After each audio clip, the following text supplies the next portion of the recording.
In the studio, local attorney Gina Millen. She's been on the show before, talking on behalf of folks who are proposing the big bond election in McAllen, $297 million. And also Danny Vela. He is former president of the McAllen School Board, is now vice president of the school board. He is the Joe Biden of the school board. And so, only because of the gray hair, yeah, Sergio. Uncle Danny's got a few jokes for us as well. Okay, so watch your tongue, Danny. Watch your tongue. Gina, you have a problem with some things I said on Saturday, so let's go to point number one. What did I get wrong on Saturday when I was on the radio? Thank you so much for having me. I really appreciate it.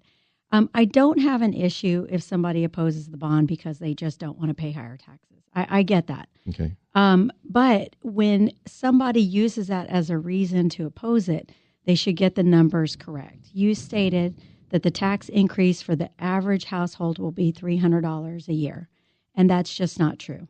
For a home worth $100,000, and some say the average home is $98,000 in McAllen, others say it's $115,000.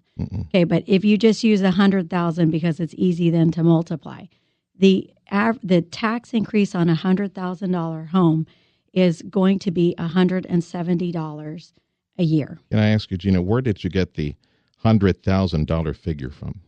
The $98,000 was on the chamber website a few months ago. I understand now that it's $115,000. It's gone up. So, $115,000 is the average sales price. Median, I believe. The median, actually, according to U.S. Census data figures on the city website, is closer to $150,000. It's actually $146,000. There are other corporate and independent websites that are stating that the actual sale value of homes in the area are $169,000, some even $200,000. So the average price of a home in McAllen is not $100,000. It's not. Sergio, if I may, I think the numbers come from the county tax office where the appraised values are set. And the number we heard yesterday was $115,000. That's the average sale price, according to realtors. Median. Well, but even if you say the average home price, you should say what the average home price is. That says that the standalone structures, it's $146,000, I believe, and that's much closer to $300,000. But nevertheless, the $100,000. I mean, I get it. The $100,000 valuation is a nice round figure. Right. It's easy for folks to understand.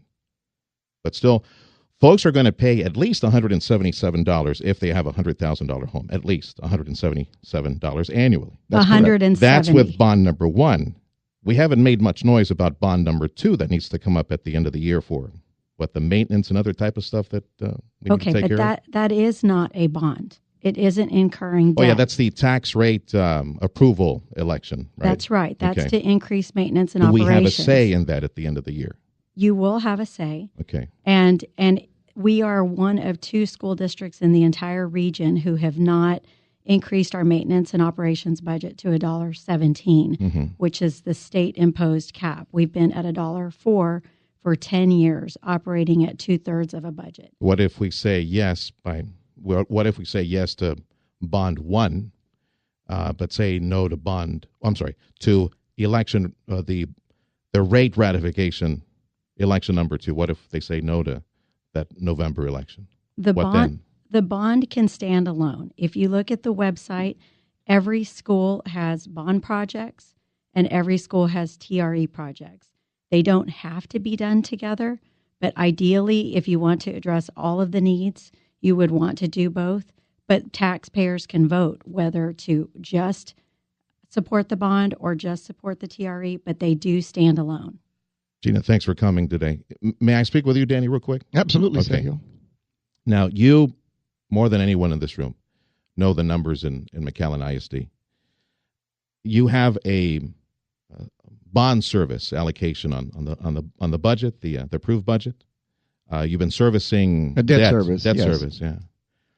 Past 4 years, and I know you're servicing debt from bonds back in 2005 or something like that. That's correct. Yeah, 10,000 4 years ago, about 10 million about 4 years ago, 11 million following year, then 15, then 16, and you added all up the debt service within the past 4 years.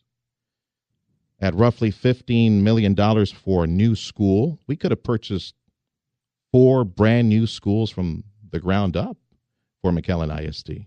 But we would have 7 less schools today if we did it that way. But looking at it from that perspective, what prevents McAllen ISD, what prevents any school district for that matter? One, for example, McAllen ISD that receives $200 million, más o menos, or north of that, $200 million annually. Guaranteed revenue, that's your budget. That's what's coming. Then you have to disperse that. What prevents you from taking aside 5%, 7%, 10%? So, okay, we're going to discipline ourselves. Put 10% aside for new construction, new buildings, new land, new schools, yearly. Well, what prevents that is that 80% of that $200 million budget goes to pay teachers and employee benefits. So now you're working with, $40 million to turn on the lights, to pay the insurance, to take care of health benefits, to keep the vehicles running, to buy fuel, to get our kids to school every day, to provide security for them, communications. I mean, I could go on and on, Sergio, but there is no money in that budget to pay as you go. Hang on a second.